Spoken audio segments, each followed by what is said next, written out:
All right, today we're jumping into a fascinating piece of ancient writing, 1 Chronicles.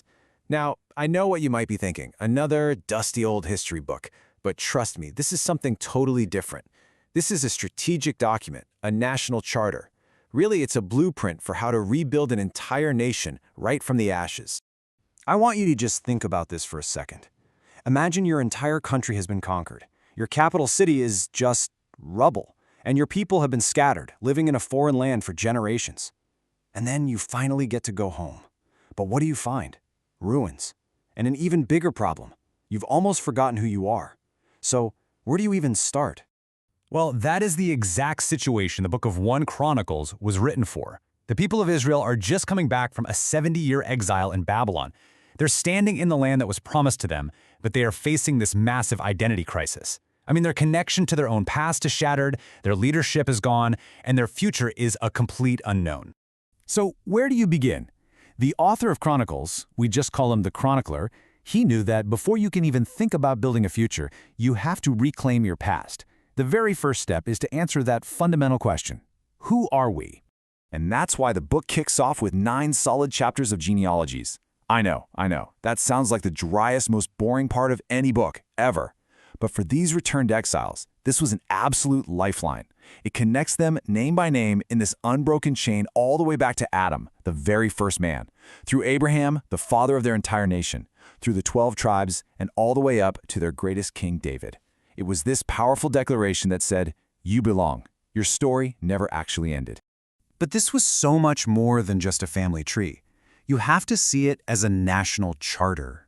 The whole point was to reestablish their religious identity, to legitimize which families were the true priests who could lead them in worship again, to unify all these scattered people with one single, epic story, and, this part's crucial, to solidify the royal line of King David as the one true line of kings. Okay, so with that foundation of identity laid down, the chronicler moved to the second part of the blueprint, figuring out what ideal leadership looks like.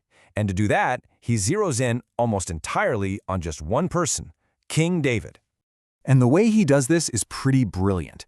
He sets up this stark, intentional contrast.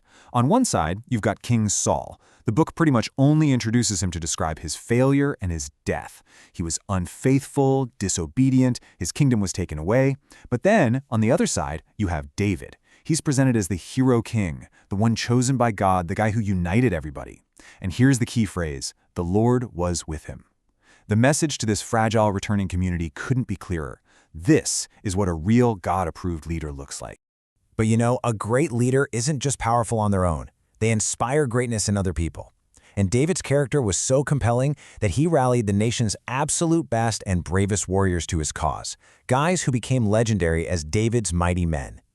There's this one incredible story that just shows you why. So get this, David's hiding out in a stronghold, and he just casually mentions he's thirsty for some water from the well in his hometown, Bethlehem, which happens to be occupied by the enemy. 3 of his warriors overhear this, and they break through the enemy lines, get the water, and bring it back to him. But David refuses to drink it. He says this, and he pours the water on the ground as an offering. He valued his men's lives more than his own comfort. That's the kind of character that builds a nation. Now this great warrior, this ideal king, he had one central passion project. It was something he cared about more than pretty much anything else, and it was destined to become the true heart of the entire restored nation. But here's the twist. The chronicler makes it really clear that God actually forbade David from building the temple. And why? Because he was a man of war. As God told him, he had spilled a great deal of blood. God's house, which was meant to be the center of worship and peace, it had to be built by a man of peace. So if David couldn't be the builder, what was his role supposed to be? Well, he became the master planner, the visionary. And this was all grounded in a really critical promise from God, something we call the Davidic Covenant. God promised David that his royal family, his dynasty, would last forever, and that his own son would be the one to build the temple. And with that promise locked in, David just went all in. He dedicated the rest of his life to preparing for this project with an intensity that's, well, it's almost unbelievable. He gathered 100,000 talents of gold. To put that in perspective, that's about 3,750 tons. It's just a staggering amount of wealth, and all of it was dedicated to a building he would never even live to see. And he didn't stop there. He also stockpiled 1 million talents of silver. That's over 37,000 tons. David was pouring the entire economic power of his kingdom into paving the way for the next generation to succeed. But David's preparations were about so much more than just gold and silver. Not even close.